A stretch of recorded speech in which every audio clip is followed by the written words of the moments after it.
not wanting to tell them where they went. These are all real stories, okay? Tell them the company say send me there. Actually, the company never sent him there. He just want to go there himself, but scared the wife won't approve, so he apply leave himself by lying to the wife.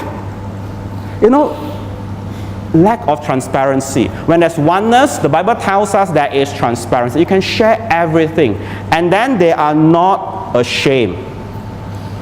When you have something that you're ashamed of, how do you feel? You need to hide, right? Pai se, the Hokkien say pai se. It means, embarrassed. Whenever there is a sense of shame, there is stress, isn't it? Whenever you feel that there's something you've been ashamed of, you go to work, you stress, somebody find me out, somebody tell on me, and I'll be in trouble. The Bible tells us that the ideal marriage that achieves oneness is transparent between these two lives, is open, there's great openness, no need to hide, no need to keep things from each other, and there is no stress. It's relaxing. It's a happy life. Okay? So let's aim for God's ideal in marriage. Now in closing, I'll give you 5 simple principles on marriage. This is not the primary aim, but just 5 simple principles that you can derive from this passage. Number 1, you will notice that God established it. Okay? Marriage is not the idea of man. God established it.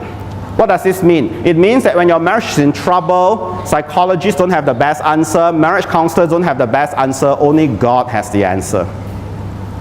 You come back to the Lord and you submit to God, and God will heal that marriage.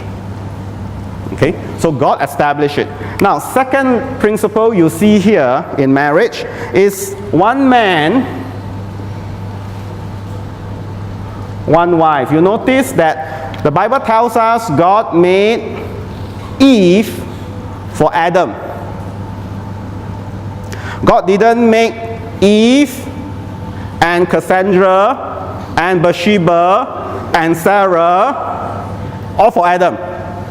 So throughout the Old Testament, all the one man, many wives situation is a departure from the ideal.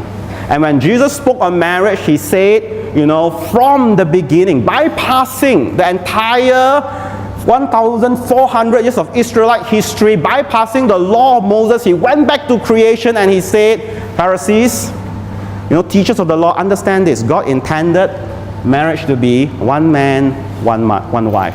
What God has joined together, one man, one wife, let no man put asunder. Okay?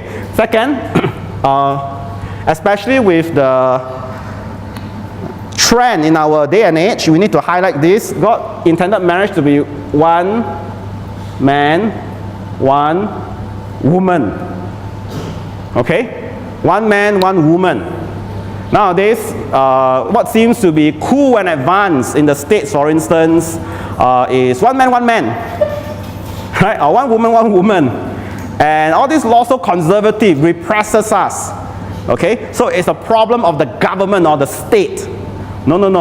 The Bible tells us that God intended marriage between one man and one woman, because he made a very famous line, not Adam and Steve, but Adam and Eve.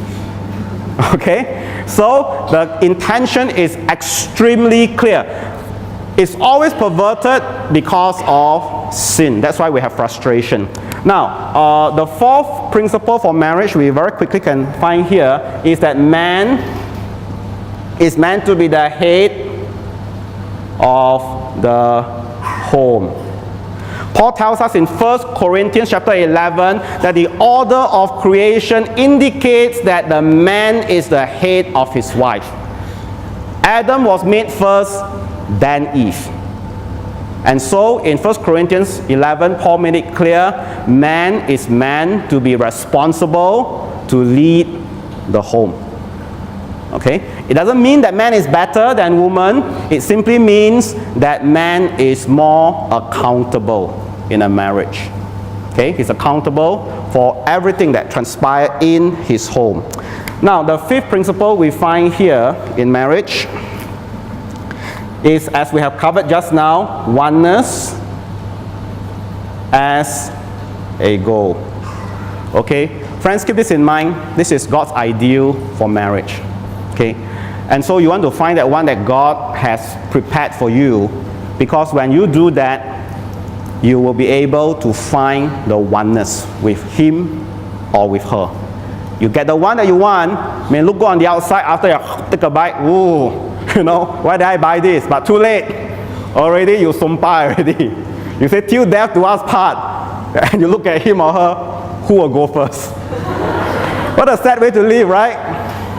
You don't want to live like that. So, follow God's plan. Follow God's foundational principles that he spelled out for us at creation. And you will find fulfillment instead of frustration in your life.